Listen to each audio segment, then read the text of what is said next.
और सीधा रुख इस वक्त की बड़ी खबर की तरफ करेंगे। बड़ी खबर दिल्ली की रोहिणी कोर्ट में कल हुई फायरिंग से जुड़ी।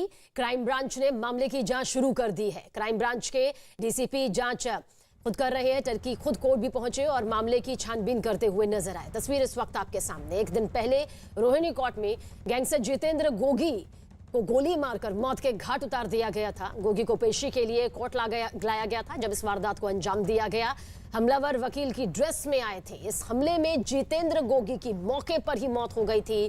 टिल्लू गैंग पर फायरिंग का आरोप है कि इस वारदात को अंजाम देने के पीछे टिल्लू गैंग का हाथ है। हालांकि जांच अब शुरू हो चुकी है। पुलिस ने भी जवाबी कार्रवाई करते हुए 2 हमलावरों को ढेर कर दिया था।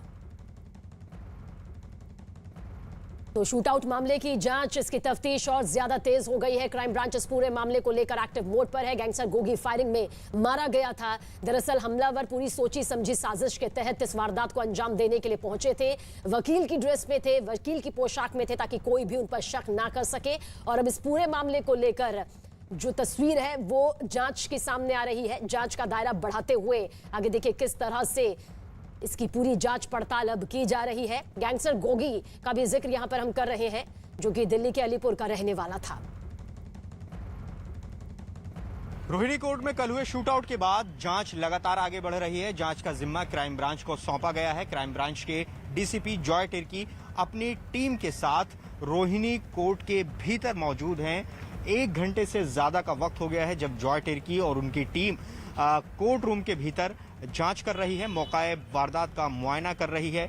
बड़ी घटना कल कोर्ट के भीतर हुई थी, जिसके बाद कोर्ट की सुरक्षा को लेकर लगातार सवाल खड़े हुए थे। मामले की गंभीरता को देखते हुए तमाम जो आला अफसर हैं वो सक्रिय नजर आ रहे हैं। पूरी बारीकी से इस मौका वारदात की जांच की जा रही है। लेकिन घटना के अगले दिन कोर्ट के बाहर जो स्थिति है वो हम आपको दिखाते हैं। यहाँ सुरक्षा बढ़ी हुई है, लगातार चेकिंग की जा रही है। जो वकील और अन्य स्टाफ हैं उनके कार्ड चेक किए जा रहे हैं, गाड़ी जो है वो उनकी चेकिंग की जा रही है। इसके अलावा कल की घटना के विरोध में जो वकील हैं दिल्ली में उन्होंने 1 दिन की हड़ताल आज बुलाई है, जो कि चल रही है। मतलब कोर्ट में वकील अपना काम नहीं कर रहे हैं। लेकिन बड़ी खबर यह है कि क्राइम ब्रांच यहां पर पहुंची है और मामले की लगातार तफ्तीश कर रही है।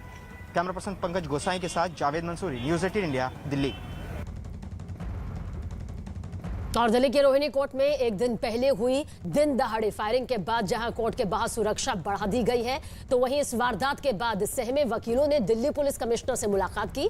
इस वक्त टीवी स्क्रीन पर आप ये 3 तस्वीरें देख रहे हैं। पहली तस्वीर रोहिणी कोर्ट के बाहर की है, जहां काफी तादाद में सुरक्षाकर्मी तैनात दिखाई दिए। दूसरी तस्वीर भी देखिए, कोर्ट आने जाने वाले सभी लोगों की सख्त जांच की जा रही है और जांच के बाद ही उन्हें अंदर जाने की इजाजत दी जा रही है। और तीसरी तस्वीर देखिए वकीलों की है, जो कोर्ट परिसर में सुरक्षा की मांग करते हुए पुलिस कमिश्नर से मुलाकात करते हुए नजर आए।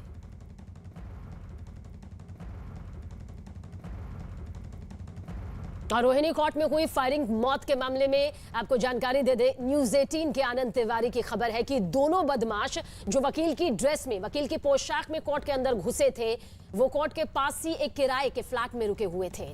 बताया गया कि दोनों ने कोर्ट के पास ही एक फ्लैट किराए पर लिया था और वहीं से रेकी कर रहे थे। रेकी करने के बाद ही दोनों कोर्ट में दाखिल हुए थे और इस पूरी वारदात को अंजाम दिया।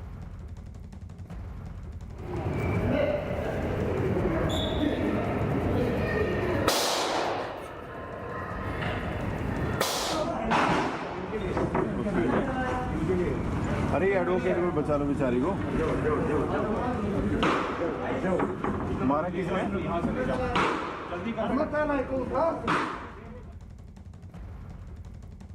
और इस बीच एक और बड़ी खबर सामने आ रही है। गैंगस्टर जितेंद्र गोगी की हत्या के बाद तिहाड़ जेल को अलर्ट मोड पर रख दिया गया है। न्यूज़ 18 के आनंद तिवारी की खबर है कि तिहाड़ जेल, मंडोली जेल और रोहिणी जेल को अलर्ट पर रखा गया है। दरअसल कल जिस तरह से इस वारदात को अंजाम दिया गया दिन दहाड़े, उसके बाद अलर्ट मोड पर प्रशासन, संबंधित विभाग, पुलिस विभाग नजर आ रहा है। जितेंद्र गोगी तिहाड़ जेल में बंद था, जबकि टिल्लू मंडोली जेल में और दोनों गैंग के कई बदमाश रोहिणी जेल में बंद हैं। सूत्रों के मुताबिक गैंग वॉर की आशंका के बाद तिहाड़ प्रशासन ने अगले आदेश तक सभी जेलों को खास अलर्ट मोड पर रखा है। तिहाड़ की तीनों जेलों में कई कुख्यात गैंगस्टर बंद हैं, जिसमें लॉरेश बिश्नोई, टिल्लू, हाशिम बाबा, संपत नेहरा, नीरज बबनिया और नासिर समेत कई खूंखार बदमाश इन जेलों के अंदर, जेलों की सलाखों के पीछे कैद हैं। सूत्रों के मुताबिक इन सभी गैंगस्टर पर तिहाड़ प्रशासन ने खास नजर रखने के आदेश दिए हैं।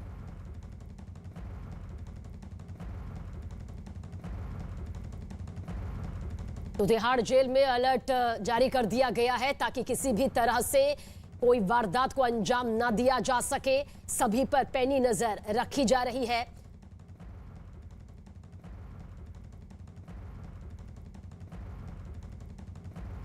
और वहीं कोर्ट में सुरक्षा के मुद्दे पर दिल्ली बार काउंसिल के चेयरमैन और दूसरे वकीलों ने पुलिस कमिश्नर से मुलाकात की और कोर्ट परिसर में पुख्ता सुरक्षा के इंतजाम करने की मांग भी की। अपॉइंटमेंट थी हमारी इनसे और मीटिंग हमारी 1 घंटे चली है। उसमें काफ़ी डिटेल में डिस्कशन हुआ है हमारे सीपी साहब से। सिक्योरिटी लैब्स थे, मेटल डिटेक्टर जो है वर्किंग नहीं है, कैमरा है वहाँ पे वो वर्किंग नहीं है, जो वहाँ स्टाफ पोस्टेड है वो विजिलेंट नहीं है। इन इश्यूज़ पे हमने ये उठाए हैं वहाँ और कहा है कि अकाउंटेबिलिटी फिक्स की जाए वहाँ पे, जो भी वहाँ पे पोस्टेड है, जो इंचार्ज हैं वहाँ पे, उनको कैमराज को देखा जाए तो ताकि अकाउंटेबिलिटी फिक्स होके प्रॉपर स्टिक एक्शन हो उनके खिलाफ। और फ्यूचर में ये चीज़ ना हो, सिक्योरिटी अपग्रेडेशन के लिए क्या उनके पास सुझाव हैं वो हमें बताएं उसके बारे में। और इस बीच रोहिणी कोर्ट में हुई फायरिंग के मामले में दर्ज एफआईआर की कॉपी न्यूज 18 के हाथ लगी है। न्यूज 18 आनंद तिवारी की खबर है कि एक दिन पहले ही दिल्ली पुलिस को जितेंद्र उर्फ गोगी के पेश होने की खबर दे दी गई थी।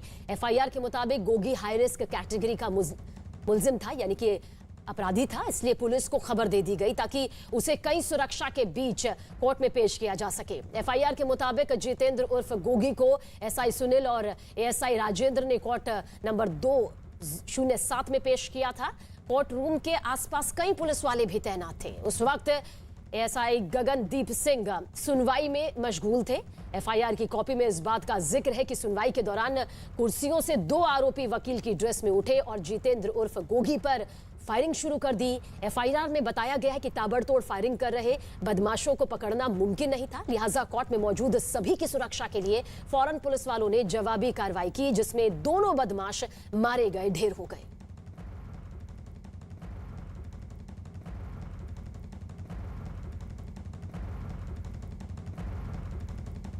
इस बीच दिल्ली पुलिस ने अलीपुर गांव में सुरक्षा बढ़ा दी। कोर्ट में हुई फायरिंग में मारा गया गैंगस्टर जितेंद्र उर्फ गोगी अलीपुर गांव का ही रहने वाला था।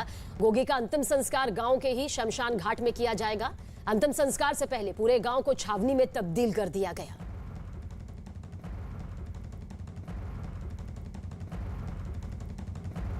तो गोगी का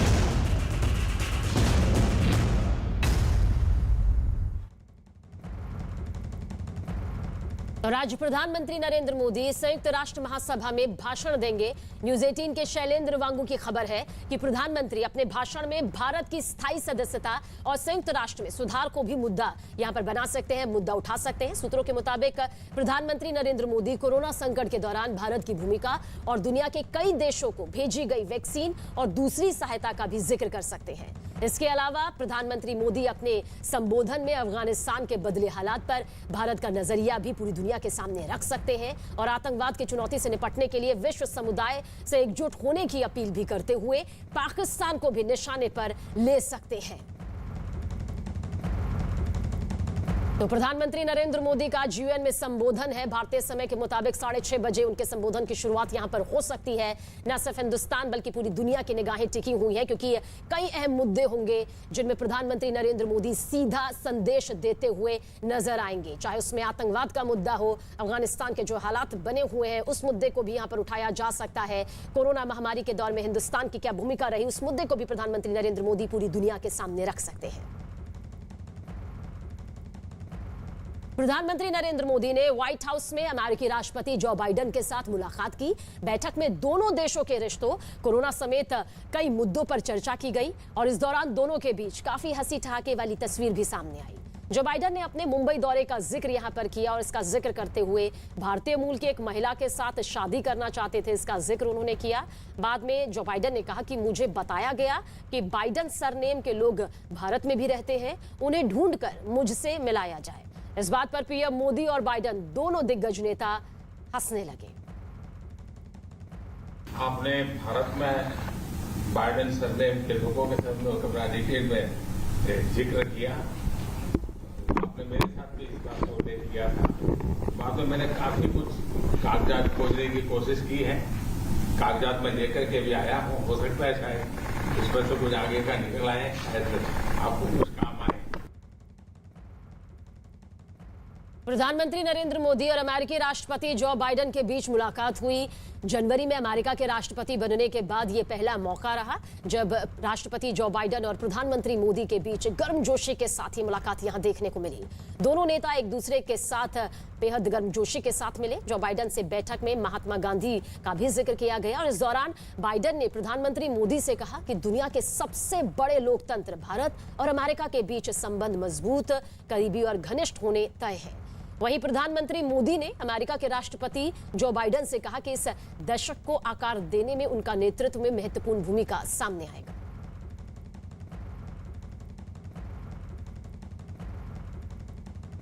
और पीएम मोदी विश्व विजय की नीति पर तेजी से कदम आगे बढ़ा रहे हैं। उनकी नीति को विश्व मंच का समर्थन भी मिल रहा है और इस नीति पर समर्थन के लिए अमेरिका के इस ऐतिहासिक दौरे पर प्रधानमंत्री नरेंद्र मोदी ने न सिर्फ जो बाइडेन का धन्यवाद किया बल्कि उन्होंने बाइडेन प्रशासन की तारीफ भी की। भारत अमेरिका के संबंधों में आपका जो विजन है, जिसको आपने शब्दबद्ध किया था, वो वाकई बहुत ही प्रेरक था। और आज आप राष्ट्रपति के रूप में उस विजन को आगे बढ़ाने के लिए जो पुरुषार्थ कर रहे हैं, प्रयास कर रहे हैं, इनिशिएटिव ले रहे हैं, इसका मैं स्वागत करता हूं।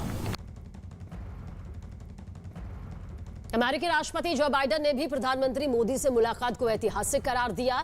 उन्होंने न सिर्फ पीएम मोदी का स्वागत किया बल्कि ये भी कहा कि बीतते वक्त के साथ भारत और अमेरिका के रिश्ते और ज्यादा मजबूत होते जाएंगे। I want to welcome my friend and we communicated for some time back to the White House. And Mr. Prime Minister, we're going to continue to build on our strong partnership. When I showed the Prime Minister to a seat, I pointed out that seat is occupied almost every day by Indian Americans. Vice President's mother was from India, a scientist.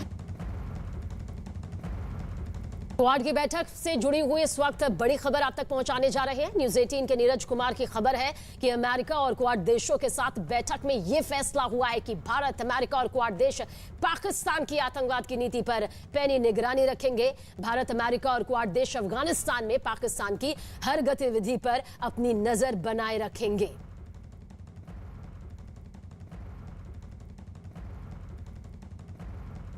National conference के अध्यक्ष और जम्मू कश्मीर के पूर्व मुख्यमंत्री फारूक अब्दुल्ला ने तालिबान पर एक बयान दे दिया है। अफगानिस्तान के मुद्दे पर बोलते हुए फारूक अब्दुल्ला ने केंद्र सरकार को तालिबान से दोस्ती करने की सलाह दे दी। फारूक अब्दुल्ला ने कहा कि तालिबान अफगानिस्तान से जाने वाले नहीं है, ऐसे में उनसे दोस्ती करने में कोई हर्ज नहीं।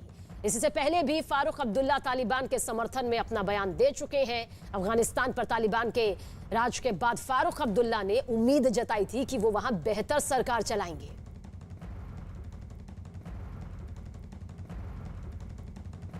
अफगानिस्तान जो है, मैं आपको ये बताऊं, एक आज़ाद मुल्क है। वहां पे अब तालिबान आए हैं। हिंदुस्तान ने भी जब पिछली हुकूमत थी करीबन 3 बिलियन डॉलर वहां खर्चाए हैं उनकी स्थिति को बेहतर बनाने। उनके पार्लियामेंट बनाई, रोड्स बनाए, अस्पताल बनाए, स्कूल बनाए, क्या नहीं बनाया। अफगानिस्तान की हुकूमत से बातचीत करनी चाहिए। और बातचीत, देखिए, वो हुकूमत तो जाने वाली नहीं है। तो जब आपने पहले ही इतना पैसा वहां खर्चाया है तो दोस्ती का क्या मुश्किल है कि दोस्ती खड़ी करें? क्या दुश्मनी उनसे भी लेनी है? और तालिबान से दोस्ती के बाद फारूक अब्दुल्ला के बयान पर बीजेपी नेता रविंद्र रैना का बयान सामने आया है। उन्होंने क्या कुछ कहा, आइए आपको सुनवाते हैं। भारत देश को किस पड़ोसी देश के साथ बात करनी है या नहीं करनी है, ये भारत सरकार का प्रेरोगेटिव है। ये विदेश मंत्रालय के तत्वाधान में आता है। डॉक्टर फारूक अब्दुल्ला साहब को जम्मू कश्मीर की जनता की चिंता करना चाहिए और इसलिए किसी भी आतंकी संगठन के बारे में बोलने से पहले डॉक्टर फारूक अब्दुल्ला साहब को जम्मू कश्मीर के अंदर जो उपद्रव, जो तांडव, जो खूनी खेल आतंकी संगठनों ने खेला है, उस पर ध्यान देना चाहिए। और सीधा रुख इस वक्त की बड़ी खबर की तरफ। दिल्ली पुलिस में बड़े स्तर पर बदलाव सामने आए हैं। दिल्ली में 29 पुलिस अफसर बदल दिए गए हैं। तो देश की राजधानी दिल्ली से जुड़ी इस वक्त की बड़ी खबर न्यूज़ 18 के आनंद तिवारी की, जहां पर एक बड़ा बदलाव देखिए किस तरह से नजर आ रहा है। बड़े स्तर पर यह फेरबदल सामने आए हैं। दिल्ली में 29 पुलिस अफसर बदल दिए गए हैं। न्यूज़ 18 के आनंद तिवारी की यह खबर है। पुलिस प्रशासन को लेकर यह बदलाव यहां पर उच्च स्तर का नजर आ रहा है। एक बड़ा फेरबदल देखिए एक साथ में यहां पर किया गया है। 29 पुलिस अफसर दिल्ली में बदले गए हैं। न्यूज़ 18 के आनंद तिवारी की यह खबर इस वक्त हम आप तक पहुंचा रहे हैं। बड़ी खबर देश की राजधानी से जुड़ी हुई। दिल्ली पुलिस में बड़े स्तर पर यह फेरबदल किया गया है। बड़े स्तर पर फेरबदल इसी से समझा जा सकता है कि 29 पुलिस अफसर जो हैं वो बदले गए हैं। जिम्मेदारियां जो है वो यहां पर बदली गई हैं। क्या वो नाम है वो भी आगे आप तक पहुंचाएंगे, लेकिन एक बड़े स्तर का ये बदलाव है। आनंद तिवारी हमारे सहयोगी ज्यादा जानकारी के लिए। आनंद, क्या कुछ जानकारी मिल रही है? एक बड़े स्तर का ये बदलाव यहां पर देखने को मिल रहा है।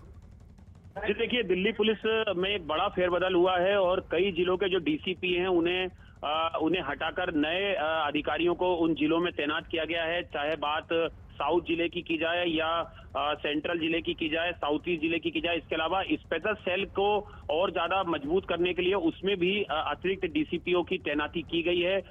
कुछ महिला डीसीपी हैं, उन्हें भी जिले में डीसीपी बनने का इस बार मौका मिला है, फिर से एक बार कमान संभालने का। और बड़े स्तर पर जो है वो एक फेरबदल हुए हैं। 29 डीसीपी लेवल के जो रैंक के अधिकारी हैं उनका फेरबदल हुआ है, वो इधर से उधर हुए हैं, जिसमें कई आईपीएस अधिकारी भी जो हैं वो शामिल हुए हैं, जिनके जिले बदले गए हैं और उन्हें दूसरी यूनिट में तैनात किया गया है। इसमें जो एक दिल्ली पुलिस की महत्वपूर्ण यूनिट थी स्पेशल सेल, उसमें डीसीपी को बढ़ाया गया। इसके अलावा जो साइपेट थी, जो साइबर को लेकर बेहतरीन काम करी थी, उसमें जो केपीएस मल्होत्रा है उनकी तैनाती की गई है। और जो वहां पर इसके पहले अनियेश रॉय जो डीसीपी थे, उन्हें जो सीपी सेक्रेटरी है वहां पर उनकी तैनाती की गई है। तो बड़े स्तर पर फेरबदल हुआ है और इसके बिल्कुल बड़े स्तर पर आनंद यहाँ पर फेरबदल हुआ है। इसके अलावा ये भी आपसे जानना चाहेंगे, कल जिस तरह से रोहिणी कोर्ट में एक वारदात को अंजाम दिया गया, क्या इससे भी कहा जा सकता है कि इसका कोई ताल्लुक है, कोई कनेक्शन है इस बदलाव को लेकर? देखिए, इससे बिल्कुल भी इस खबर का कोई लेना देना नहीं है। जो गोगी वाला जो पूरा मसला हुआ है, ये एक रूटीन प्रोसेस होती है। एक टाइम के बाद जब डीसीपी आईपीएस अधिकारी इधर से उधर होते हैं, उनका जो टाइम पीरियड होता है वो खत्म होता है, तो दूसरे जो डीसीपी होते हैं जिनका नंबर आने वाला होता है, उस हायरार्की के हिसाब से ये जो फेरबदल है ये दिल्ली पुलिस में हुए हैं। लेकिन बड़े स्तर पर ये काफी बड़े स्तर पर ये फेरबदल हुए हैं। आज ही एक और लिस्ट जो है आई थी, जिसमें स्पेशल सीपी लेवल के जो बड़े अधिकारी हैं उनके भी जो फेरबदल वो हुए थे। बहुत बहुत शुक्रिया आनंद, जानकारी के लिए आपका।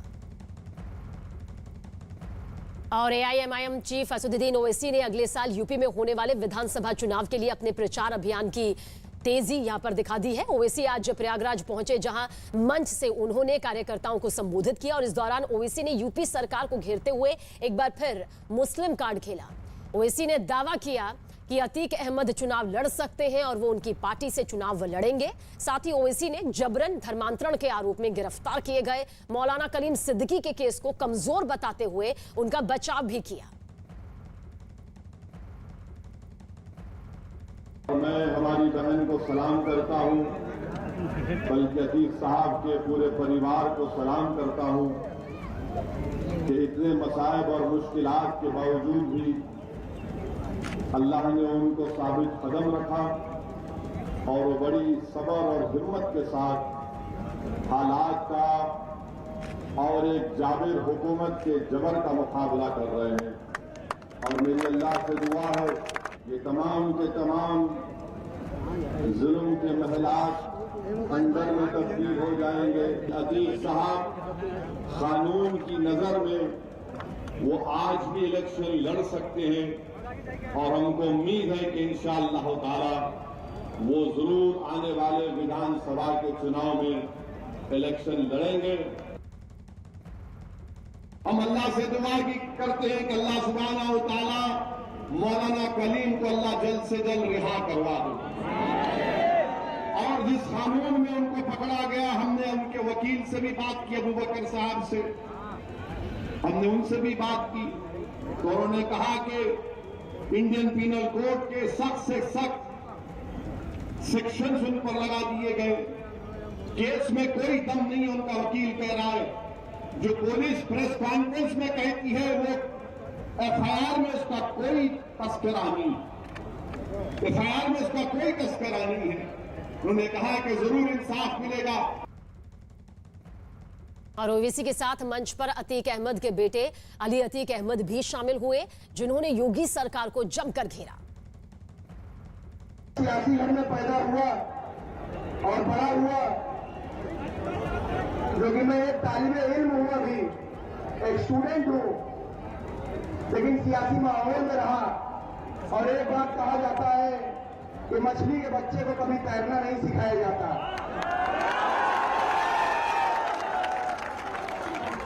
वही खून मेरी भी रगों में है, वही हौसला, वही ताकत, वही जज्बात मेरी भी रगों में है, लड़ने की कुव्वत मेरी भी रगों में है। उसी बाप की औलाद हूं मैं भी।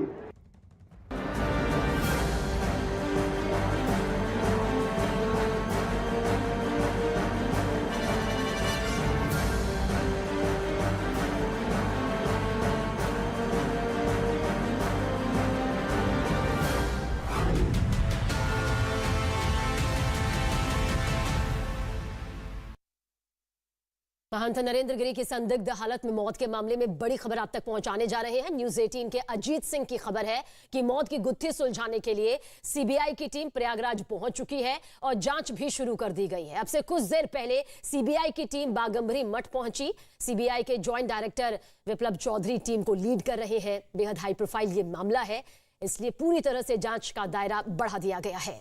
सीबीआई की एक टीम नरेंद्र गिरी की समाधि के पास जांच के लिए पहुंची है, जबकि दूसरी टीम घटना वाले दिन आश्रम के अंदर मौजूद लोगों से पूछताछ कर रही है।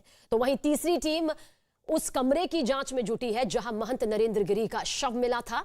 20 सितंबर को प्रयागराज के बागंबरी मठ में दरअसल महंत नरेंद्र गिरी का शव संदिग्ध हालत में पंखे से लटकता मिला था।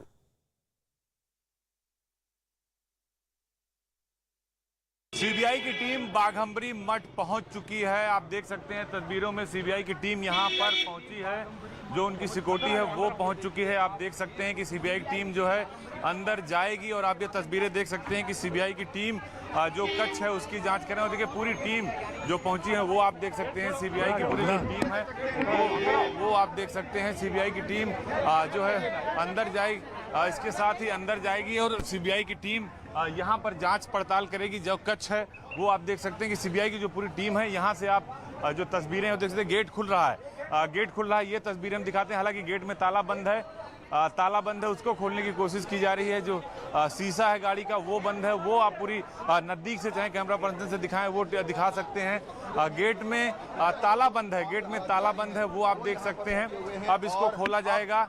गेट की चाबी मंगाई जा रही है और ये देखिए चाबी आ गई है। चाबी लेकर पुलिसकर्मी आ गया है ताला खोलने के लिए। जो सीबीआई के आला अधिकारी हैं, पुलिस के आला अधिकारी हैं, वो साथ में मौजूद। सीबीआई की टीम बाघंबरी मठ पहुंच चुकी है। पहले पुलिस लाइन में बैठक की है। बैठक के बाद अब आप देख सकते हैं कि गेट जो है वो जो गेट है वो जो है वो खुल रहा है। आप देखिए जो पुलिस के जो अधिकारी हैं वो यहाँ पर पहुंचे हैं, वो तस्वीरें आप देख सकते हैं। और यहाँ पर देखिए सीबीआई की जो टीम है, इधर आ जाइए, तो सीबीआई की जो टीम है वो देखिए मठ के अंदर आ रही है, दाखिल हो रही है। और जो जमाड़ा उनसे जो गाड़ी है वो आप देख सकते हो कि जो गाड़ी है वो यहाँ पर पहुँच रही है। आप ये तस्वीरें देख सकते हैं कि गाड़ी के अंदर कौन है, ये हम देखने की कोशिश करेंगे कि गाड़ी के अंदर कौन है।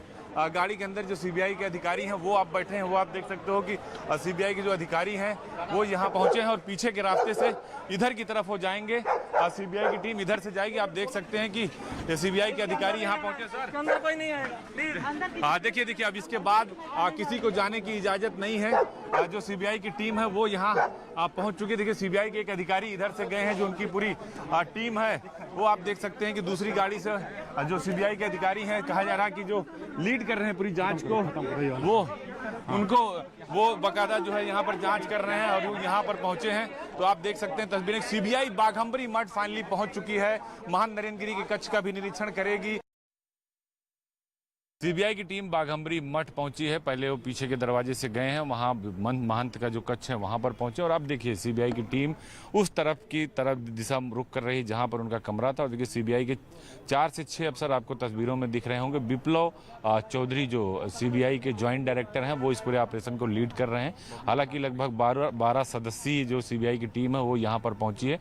कहा जा रहा है कि एक टीम नैनी जेल की तरफ भी गई है, लेकिन दूसरी टीम जो सबसे मुख्य जहां पर महंत नरेंद्र गिरी का शव बरामद हुआ था कच्छ से, उस कच्छ के पास उस पूरे हाल का वहां निरीक्षण कर रही है। आप तस्वीरों में देख सकते हैं कि आए और फिर दूसरी तरफ जा रहे हैं जिधर उनकी भू समाधि है। और जो सर्वेश द्विवेदी हैं जो चश्मदीद थे, सीबीआई टीम उनसे पूछताछ कर रही है। जो टी शर्ट में दिख रहे हैं सर्वेश द्विवेदी हैं जिन्होंने महंत नरेंद्र गिरी के शव को चाकू से उनकी रस्सी को काटकर उनके शव को नीचे उतारा था। नीचे उतारने के बाद पुलिस को फ़ोन किया था। हालांकि पुलिस ने कहा था कि आपने बॉडी को क्यों उतार दिया। सर्वेश ने हमसे कहा भी था कि हमें उस समय याद नहीं था, हमने सोचा कि महंत नरेंद्र गिरी जिंदा होंगे, इसलिए हमने कितने टुकड़े में रस्सी काटी, हमने उतार दिया था उनके शव को। पुलिस आई तो उन्होंने जरूर कहा कि अभी जो है उनको नहीं ऐसा करना चाहिए था, लेकिन अब सीबीआई की टीम बाघंबरी मठ में है, एक एक जगह का मुआयना कर रही है और सब कुछ देख रही है।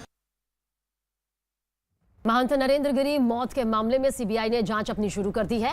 न्यूज़ 18 के अजीत सिंह की खबर है कि सीबीआई कुछ खास पहलुओं को जांच का हिस्सा बना सकती है, जिसके जरिए कुछ सवालों के जवाब तलाशे जाएंगे। सीबीआई जांच में जो पहलू शामिल हो सकते हैं उनमें इस बात की जांच की जाएगी कि महंत नरेंद्र गिरी की मौत आखिर कैसे हुई। सीबीआई इस सवाल का भी जवाब तलाशेगी कि महंत की मौत के लिए जिम्मेदार आखिर कौन है।